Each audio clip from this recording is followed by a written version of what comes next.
Welcome to the Stop Overdrinking and Start Living podcast, where high-achieving working moms come to learn how to stop overdrinking, reduce overwhelm and anxiety, and show up like the players they were meant to be. I'm your host, Angela Mascenik, and let's dig in.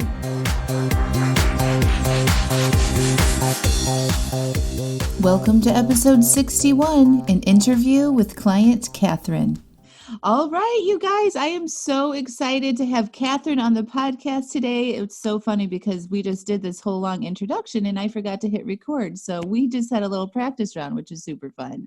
But Katherine is here today. Katherine and I worked together in 2019 to help her stop over drinking. And she just blew it up when the time that we had together and continues to blow it up in her own life and in her business. She's an entrepreneur, women-led business, and she struggled with over drinking just like so many of you guys do. And I want you guys to hear her story and hear her mindset before coaching, what she was thinking and why she was so frustrated with her relationship with alcohol, and listen to where she is now. I hope you get inspired to take action to solve this problem yourself. So welcome to the podcast, Katherine. Hey, Angela. Hey, everybody. It's such a blessing to be here today. Thank you so much. So we're going to get to where Katherine is now, but first I want to sort of back it up, and I want you guys to hear Katherine's story about what she was struggling the most with when she decided to do the coaching. So Katherine, tell us a little bit about your biggest frustrations, your biggest struggle with alcohol, and sort of what your mindset was then. Okay. Well, I just had this love relationship with wine, and it started probably 20 years ago. I hate to admit, but I drank every day. I didn't start off drinking every day, but it evolved until I was drinking every night. I even put a wine fridge in my office because every day I had wine.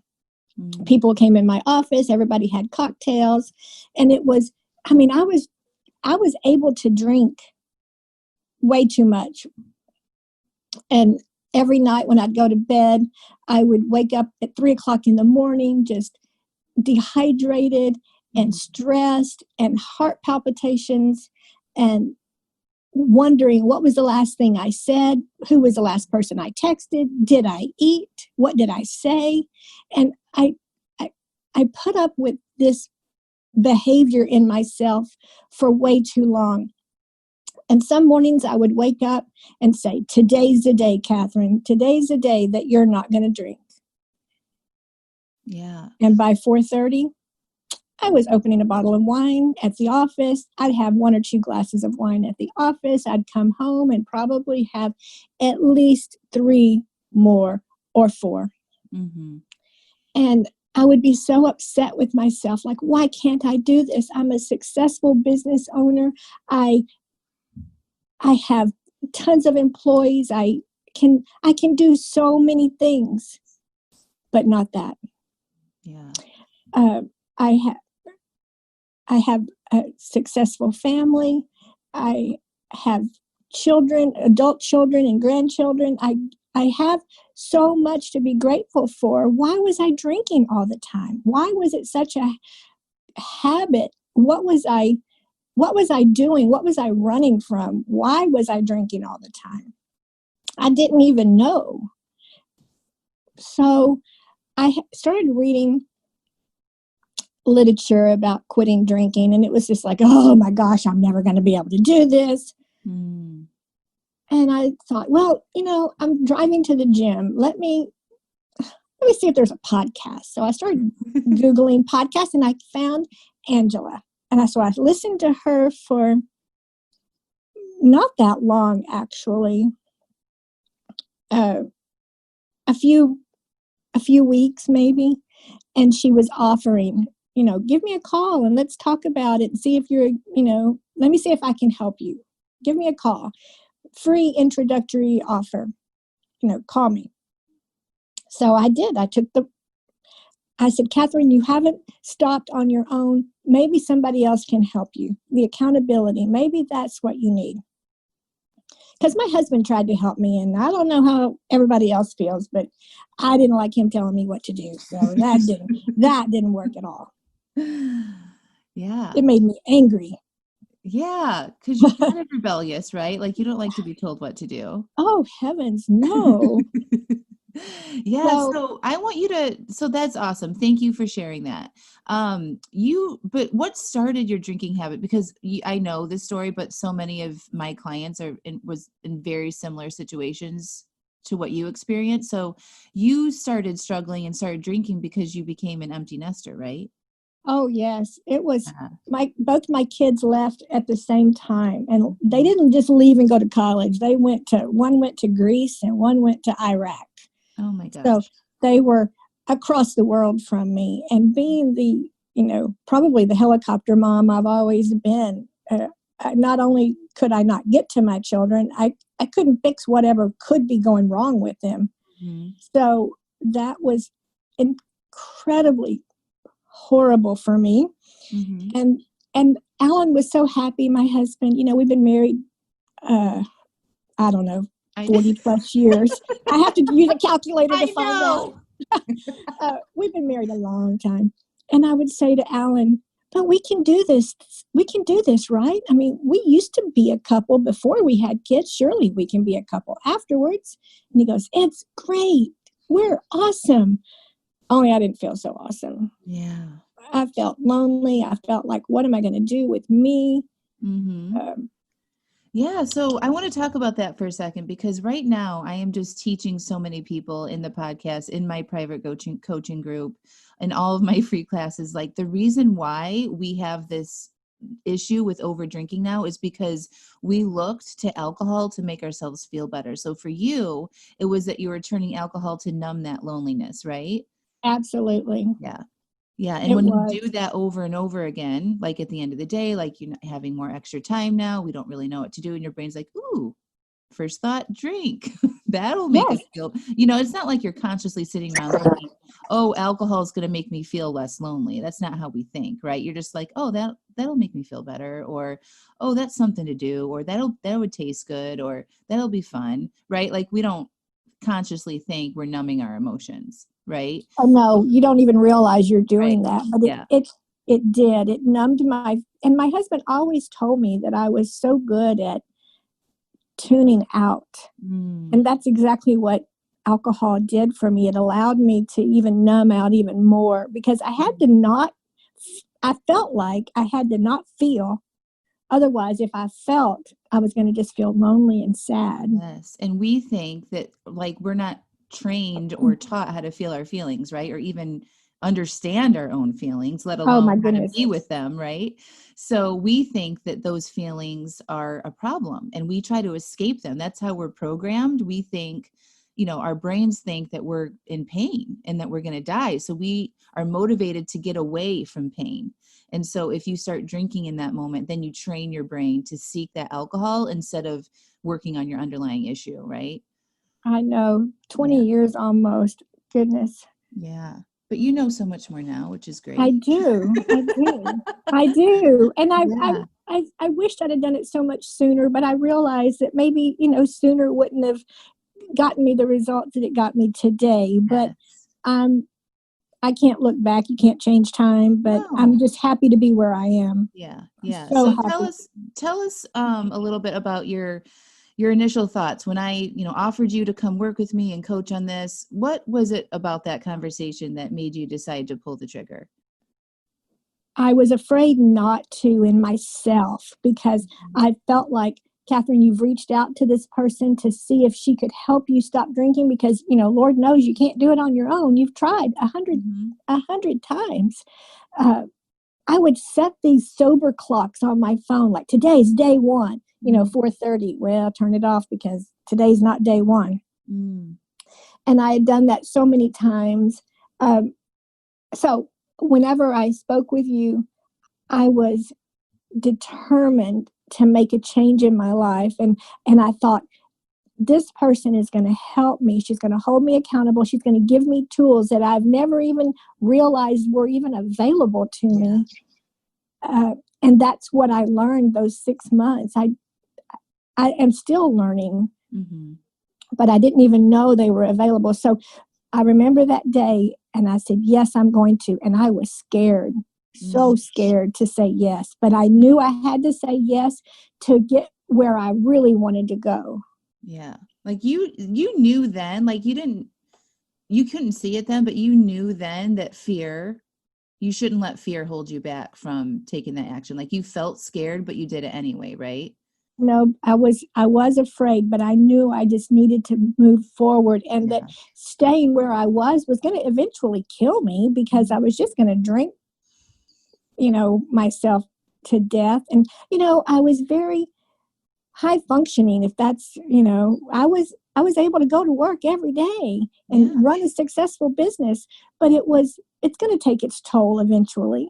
of course. Yeah. Uh, and not only that, but it takes its toll emotionally and as well as physically. Right. Yeah. I mean, when you're not feeling your emotions, that does something to you, right? Like you're just pushing them down, buffering them away. We're meant to feel our feelings, right? I, Like I, they guide us in the direction that we want to go if we know how to engage with them the right way, not push them down and buffer them with food or alcohol. I had a lot of anger. Uh, that was my go-to emotion. The first thing that happened at work, I was angry. The Mm-hmm. first thing that happened with, Alan asking me, honey, you weren't going to drink tonight. Anger. I mean, Mm-hmm. my first reaction to most situations was anger and defensiveness. Mm-hmm. And um, in my work with you, Angela, I have learned that I don't have to be angry, and that anger it's like I've had a release valve. Yeah. It's not there anymore. Anyway, Yeah. I really feel like I'm a totally different person. That's awesome. Tell us about your mindset when you first started. After we had that call, you said yes to yourself. You're like, I'm doing this, even though I'm scared. You came, we had that first call. Tell us about that experience. What were you thinking? I was thinking, I was thinking to myself, you have to do this, Katherine. You have to. You have to not fail. Because I even remember telling you, Angela, I am great at saying yes, but my execution in most things suck. Mm-hmm. But every day I did my homework. I did I did my part. Mm-hmm. I I showed up for the coaching sessions, and every night when I came home from work, even though I'd work at 8 or 9, 10-hour day, I'd come home and I'd sit at the dining room table and I would read my lesson and watch the video and do my writing assignment because I wanted this more than I wanted to sit down and, oh my gosh, I wanted a glass of wine a Mm-hmm. lot of times, but I wanted this more. I wanted this freedom. That's what it is. It is such freedom for me. And so I came home and I did my homework every night. Yeah, I loved your commitment so much. Like you were so committed to this. You were so dedicated to figuring this out, even when it didn't feel comfortable, right? Yes, it's, and you know what? I want to tell everybody, even if you don't do your homework, I remember when our house was under renovation, Angela, you'll probably remember this. I texted you and I said, Angela, I can't meet with you this week. I've not had a minute's time to sit down and do my homework. And Yeah. I just feel like I can't commit to visiting with you. And Mm-hmm. you said, you know what? That's totally fine if that's really what you want to do. But I want to tell you where your brain is going. Your brain is saying you can't. And if you can't, you won't. And the fact that you're saying I can't meet with you, it was my defeated attitude beginning to show again that Mm-hmm. I wasn't going to succeed. And you said you don't have to do anything to show up. You don't have to do anything for the coaching call. Just show up. Anyway, I said you're exactly right. I was hedging because I felt like I had not done my part, Mm-hmm. but my part really was just showing up. Yeah, you just have to do it no matter what. Like a lot of times, especially now in the group program, I have, videos and workbooks in there too for people to do on their own on a daily basis. And, some people don't do it every day, and it's okay. Like you don't want to beat yourself up about it, but you just want to jump right back in and go. Like don't just take the next action that you can take. And for you, that was just jumping on that call and honoring your commitment to yourself. Right. Yes, And yes, just seeing that your brain was like, oh, it would be easier not to get on the call because I think I'm not ready, or I didn't do my homework, so I'm not prepared. So that's easy for us not to do that. Right. yeah, Yeah. But it's harder to just show up and be uncomfortable and talk to your coach and say, this is what's going on and this is why I haven't done it. And be willing to be exposed a little bit and work through that, because our brain always wants to take the easy way. And in the moment you yes, decide that you're done taking the easy way is the day that you change your life, basically.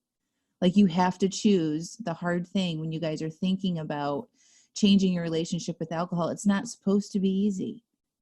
Okay. If it was easy, you would just, that's why you are where you are right now, because you're choosing to drink instead of doing the uncomfortable thing and reaching out, getting coached, feeling your feelings, doing that kind of back work that is required to change. Right. if it was easy, we would have all done it already. Yeah. We Yeah. wouldn't have needed, assistance from a coach. But Angela, also you taught me to be intentional and to plan my, I know you talk to ladies about planning their day and their week and their activities, but when I was first started the program, I was going away for a weekend with my friends, and everybody drank. There was going to be 3 or 4 couples, and everybody was going to be drinking, sitting by the pool, going to the lake, doing all of this, and I was not. I was going to be the only one not drinking. And so you coached me on to write out what I expected and how I wanted the weekend to go. And I did that, and I talked with you about it. And that's exactly how the weekend went. Even when my primitive brain popped up and said, oh, order a glass of sangria. You don't even like it. It won't be a temptation to you. Yeah. You'll be fine. I was like, I'll have a root beer, please. Yes. And that brain shut up. Yeah. That thought just stopped because I didn't entertain it. Yes. Yeah, because you had on board, you had already managed your mind about the experience that you wanted to have, right? Yes. So I remember that call. I remember you saying that you were scared, right? Like you were nervous. Oh, What I would was. it be like? You were just like, what are people going to say? How am I going to explain this? Like all of that chatter. And that's so Yeah. common when we're starting something new for our brain, again, to make us feel scared so that we retreat back into the cave and do what's comfortable and what we know, right? And that's drinking. So and this is so common with so many of my clients. Like, I'm just coaching somebody recently who was invited to a wine tasting event, and they had planned to do this wine tasting event before she signed up with me. And so now her brain is like, oh my God, how can I go to this wine tasting event and not have any fun? What are they going to think? What am I going to say? Like all of that, right? And all Yes. optional. Like how do you show up to a wine tasting event without tasting wine? right. Like our brain can't even wrap our head around that. It's so foreign, right? Like we've never done that before. So your brain's like delivering all these thoughts, like how horrible it's going to be. And what that does though, those thoughts create negative feelings for us, right? And our automatic process, our default programming is to comfort ourselves when we feel those negative emotions. So just knowing that that's our default, and that when we feel those negative emotions, like what are we likely to do if we just let that cycle run? Drink. Right? So we want to think about it in a way that serves us. So what I coach you to do in that moment for you, Katherine, is like, think about what you're going to feel and what you want to tell me after this event is over. Like, what's the perfect experience for you? What does that look like? Right? Like, let your mind go there.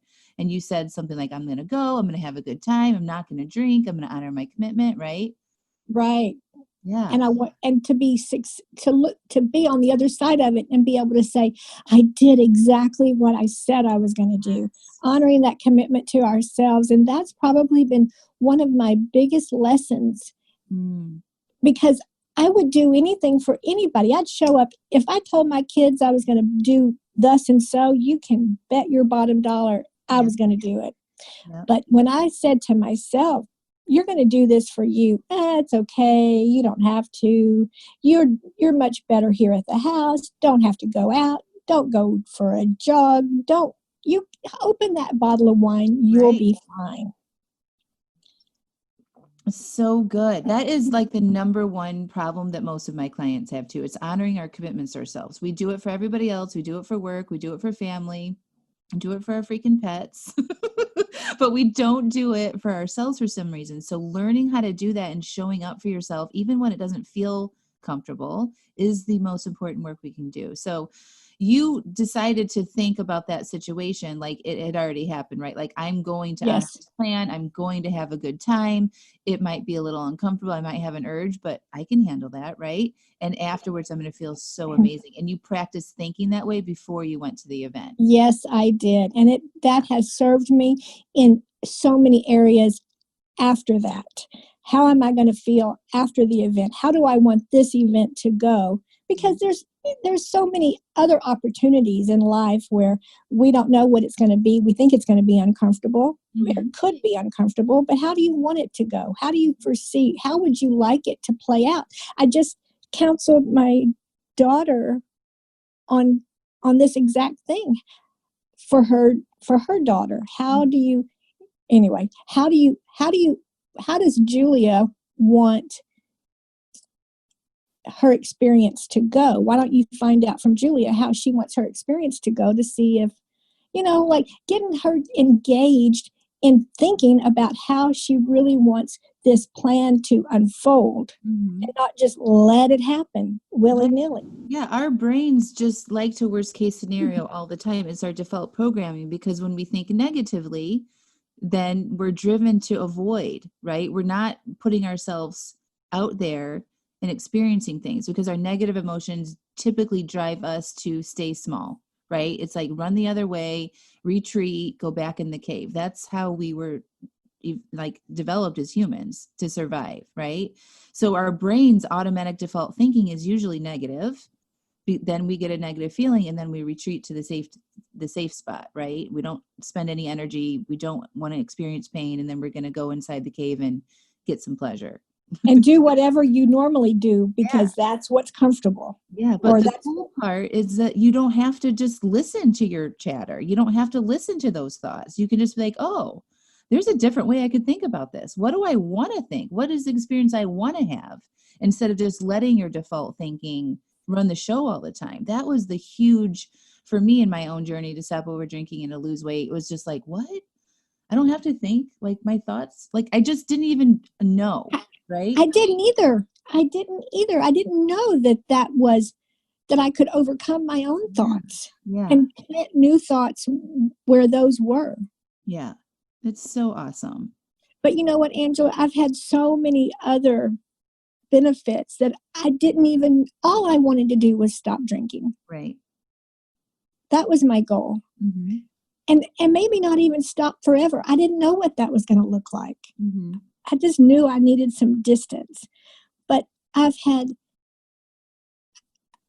a laundry list of other benefits that I didn't even expect to happen. That's the delight. I call those the unexpected joys. And I like the side effect of this work, right? Like we all sign up to stop over drinking. That's our number one goal. But when you stop over drinking, you're left with so much more time in your life and you know how to manage your mind. Then you're like, oh, what else can I do? What else could I experience? Yes. And I was being the business owner and the workaholic. I was so anxious. I had a lot of anxiety that I don't have anymore. Tell us why. Why do you think that is? Well, I think there's several reasons, but I think the chemical reason is I think alcohol wound me up. Mm-hmm. But also mentally, I know how to control my thoughts now and feel my feelings and think, why am I feeling like this? Well, what are you thinking, Katherine? Oh, I do that a lot. Hindsight's a great thing. I'm like, you were in a mood yesterday. What were you thinking? Oh, no wonder you were in a mood. But I used to say I was anxious because of my business. Mm-hmm. And I even had a prescription for Xanax that I took, not that often, but when needed. Mm-hmm. Now I believe that I was anxious because I drank. I used to say I had anxiety, Mm-hmm. so I drank. Mm-hmm. Now I believe I had anxiety because I drank. Yeah. Because I don't have it anymore. I'm a calmer person. I don't have that anger release as at the first drop of a hat. Mm-hmm. I sleep better. I can be aware of what my thoughts are. And that was such a hard thing. I remember saying to you, Angela, I don't know. I don't know what I think. I don't know what's in there. It's like it was just a scrambled mess most of the time. Yeah. Really getting down to what are you thinking and what are you feeling. Mm-hmm. I guess being honest and really looking at things as how they are rather than how you wanted them to be or how your perception. So besides sleep and lack of anxiety, calmer. I read more. I'm developing new business models. The list is just, it goes on. Yeah, it's amazing. I mean, there's just so much available to us. And like once you learn how to manage your mind and how to feel your feelings, you use the same process to do anything else, to grow your business, to improve your relationships. I mean, you worked a lot on your relationships, right? Yes. Like the same type of work to learn how to stop over drinking can be applied to every area in your life. And it never ends. Like you just always want to do more after this problem is solved. So It's a very exciting time for me because I feel like I can just do anything I want. Anything that I set my mind to, I can do. Katherine, tell us how old you are. I am going to be 66 in July. Do you know how amazing that is to make such big life changes? After you've done the same thing for decades? Decades. I really like talk about that for a second. You just changed your life at 65 years old. I know. And that's why I was saying earlier, I wished I'd have done it 20 years ago. But you know what? I'm just grateful to be where I am today. And, doesn't matter how long you have left on this earth, make it the best life you can have, your best relationships you can have, enjoy it within yourself.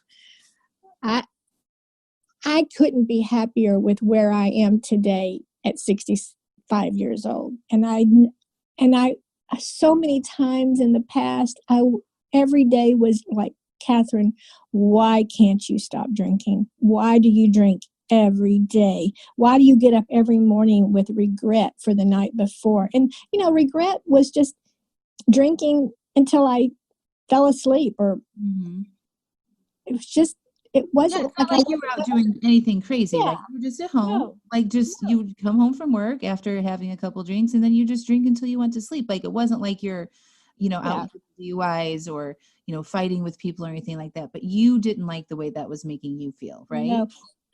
And you know what is so exciting? This is such a little thing, but being able to go to the ball game with the kids and the grandkids and drive home because you're not drinking. Because usually when you go to the ball games, you're just there, at the bar. Yeah. That is exciting. Yeah. So exciting. So fun. It's liberating. It's total freedom. You never have to worry about it. That's how I feel. It's like I have so much space in my brain, now that wine used to take it up.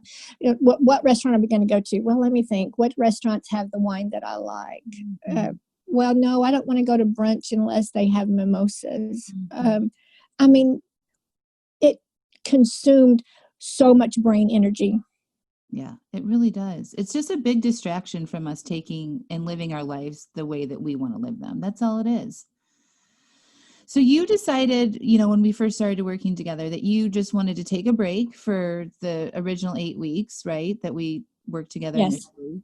And then you got to the end of that 8 weeks. And what was your decision there about drinking and what you wanted to do going forward? My decision after the 8 weeks was I've made too much strides to start drinking again now.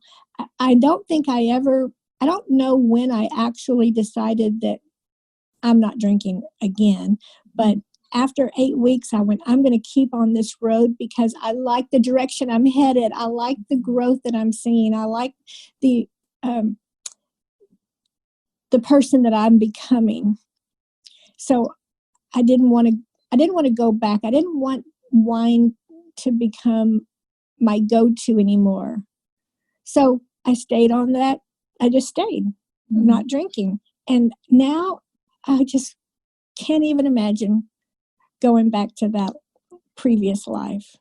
Yeah. So have you made a declaration that you're not drinking anymore? Or do you say that about yourself? Oh, yes. I say I'm not drinking anymore.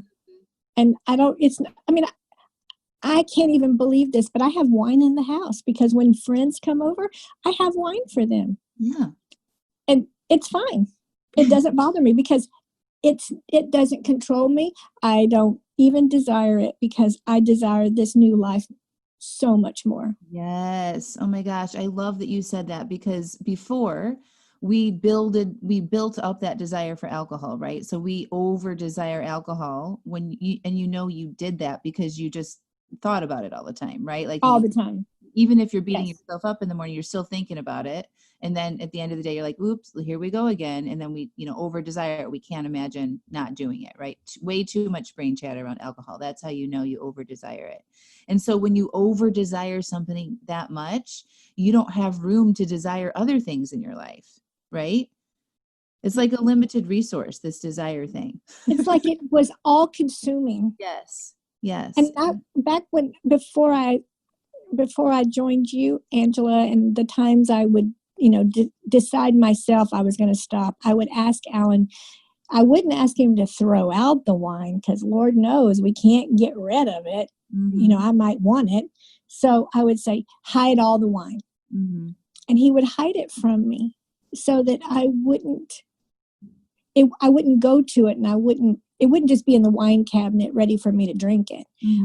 But now it can be in the house. It can be in plain sight. And it's not a temptation because my whole thinking about wine is different because I've seen so much growth in myself and new directions that I am going that I like so much better.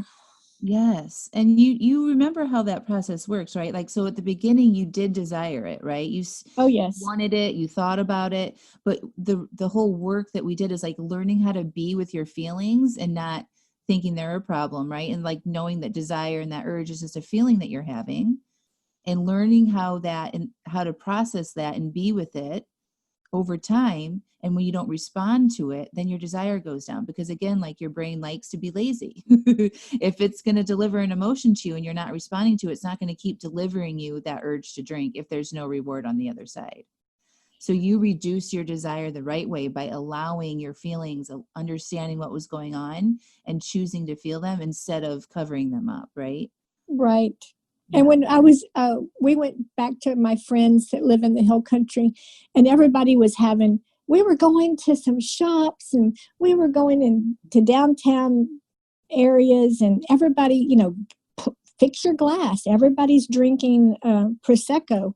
And I remember coming home and calling you or texting you and going, everybody's drinking Prosecco. I really like Prosecco. I really miss Prosecco. And then I was worried, like, what am I thinking? Why am I thinking like that? Yes. I can't allow that thought.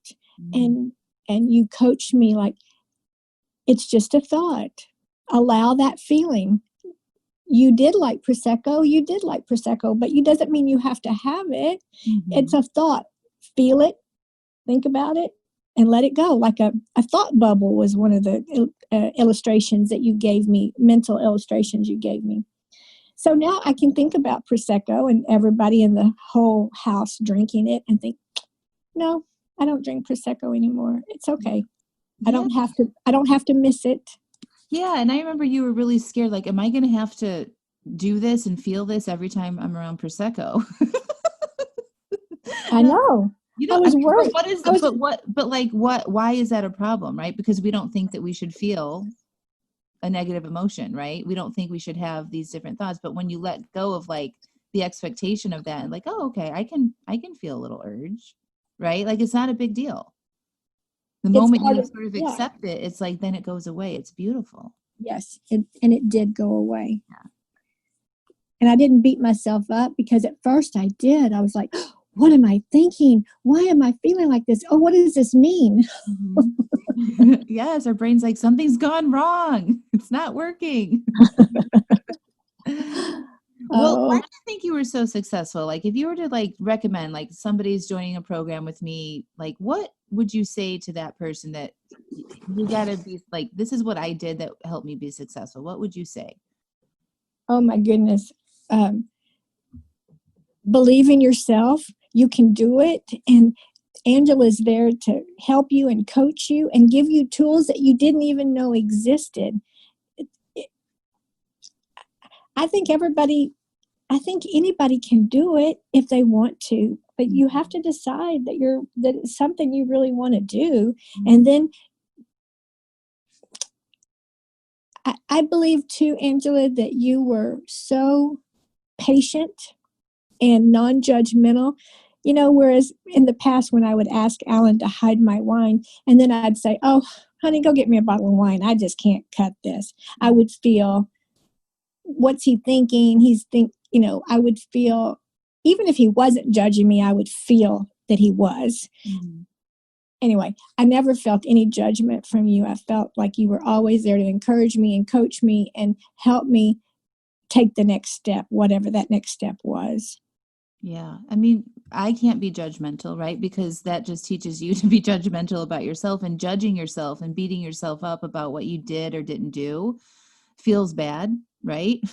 Yeah, it sure does. When we have a negative emotion, we tend to, our actions are driven by our feelings. So if we're feeling bad about ourselves, our actions from that place aren't going to be supportive of our goals. They just don't. We like to retreat into the cave and buffer more with food or alcohol or whatever. And it doesn't serve us at all. So we like to approach it, and I like to approach my coaching just like curiosity, like, tell me more. Why do you think that? Right? Like totally non-judgment. And then you can learn how to talk to yourself that way that serves you, right? Like learning, that's one of the big tools, right, Katherine, is like learning how to coach yourself during this process. It's huge, right? You can take that forever for the rest of your life now. Yes, for sure. And learning to coach yourself. Sometimes I'm better the day after than in the middle of it, because sometimes in the middle of something I may not be able to really see clearly, but I love my journaling time every morning. I'm reflective of the day before and what my intentions are for, the day ahead. But having those tools to coach yourself, like, this is what I'm seeing, this is what the circumstance is, and, all the intentional and the unintentional thought models has really helped me. It's something I continue to use weekly. Yeah. So tell us like what your morning routine looks like now. I get up early, and ladies, it's not as hard as it used to be, because Angela used to spend a lot of time talking with me about, you can do it. Just get up. Don't negotiate it with yourself. But now I get up between 4:30 and 5. I come in my room with a cup of coffee. I do my journaling. I listen to a podcast. I set my intentions for the day. I have just joined a Pilates group, so I'm going to Pilates 3 times a week. And my goal is to run a 5K. So I'm going to start today training for that. And then I shower and I go to work. And I'm intentional about my day. I'm intentional about when I leave work so I can come home and go to bed, see Alan, and then go to bed early enough to get up and start it over the next day. And I'm just excited because I can, and I do, and I can accomplish anything I set my mind to. So amazing. And listen, everybody who's listening to this episode, it took Katherine a while to establish this morning routine. This does not happen overnight, right? Oh, no. She was very long suffering with me in that area. It's like, how many times do we have to talk about me getting up out of bed? I'm like, as many times as it takes. I know. I felt like I was just wasting my time with you because I'm like, it's just I should be doing more things talking with Angela than getting out of bed. Isn't it crazy that it was easier to stop over drinking than it was for you to get out of bed in the morning? Oh my gosh. And now I long for it. I can't wait. I even do it on the weekends. I don't get up at 5:30 on the weekends, but when I get up, I get a cup of coffee and I come in my room and I sit and journal and am reflective and intentional. Yes, it's the best thing that you can do. If you want to do new things, you want to support your non-drinking life, or, even if people are just, having occasional glasses of wine or whatever, the mind management, like, we have to manage our minds, right? Our minds are like, our thoughts in our brain are supposed to be processed. They're not supposed to be stored. Like, we're not a storage unit. Right? Our brain is a tool that, if we know how to use it the right way, we can literally accomplish anything we want. It's the most powerful tool on this earth. Like, it's created everything that we have in our lives, right? And so we have to learn how to manage it. And that takes a daily practice of uncovering and emptying out what our thoughts are, and then putting thoughts back in intentionally that serve us to where we want to go. And that's what I'm learning to do, and being intentional every day. And because I do it, I can even help my children and my grandchildren when I pick them up at school and I hear a story. And I talk to my 11-year-old granddaughter about being intentional and what her thoughts are. And it's very exciting. The impact that it has, your work on yourself, and it's not selfish. So many women think that, oh my gosh, if they dedicate this time or this money to themselves, it's taking away from other people, right? It's not. It supports your entire ecosystem of your family life. And it does. It overflows. Your work on this, and you learning how to feel, and you managing your mind, it has a ripple effect to everyone that's around you. It's like the best thing that you could do for your family. And my husband, he tells me all the time how he goes, I was bragging on you today. I was bragging on you, telling somebody, what all you've accomplished in the last few months since you quit drinking. And he's just really proud of me. And I see I have impact where I thought I was just doing this to quit drinking. Right. The impact, like the side effect. This is just one of those beautiful side effects of this work, right? Is like the impact that it has in other people's lives. So that's why I'm so passionate about it, because when I can help one person change their life, it really does change the world. Because it does. What your daughter and your granddaughter and their kids, like them learning from you in this way, is going to change their life, right? They're going to think about things differently. They're going to make better decisions, right? They're going to learn how to feel instead of avoid. Like, all of that is just, we don't even know the impact that this work has. And it's just a cool thing to think about it like that. It's awesome. Yeah. I couldn't be more happy. I really couldn't. You're the best. Do you have anything else you want to add? Did we cover everything? I would tell everybody that it's the best decision you ever made in your life, because you're going to learn things about yourself that you didn't even know, and it's going to give you tools to grow to be the best person that you could ever be. And I really believe that. That is awesome. I believe it's the best. I mean, coaching for me changed my life too. It was the best decision. And I feel a little guilty saying that. Like, I love the decision to have my kids and get married to my husband, but really the decision to work on myself and solve my over drinking and hire a coach to learn this stuff changed my entire life. So it changed my family's life, right? So I still think it was the best decision too. And I continue to invest in coaching and my mind, because I know, like, when I invest into my mind, I can guarantee the outcome. It's so cool. Better than the stock market. Yes, and just like you said, when we invest in ourselves, we're going to invest in other people, because we're the tools that we're learning, new tools that we have, we're going to be able to share. Yeah. So good. Thank you so much. Thank you, Angela. It's been a pleasure. I look forward to any time I get to spend with you. Oh, awesome. We'll talk to you soon. All right. Thank you. Oh my gosh. Wasn't Katherine the bomb?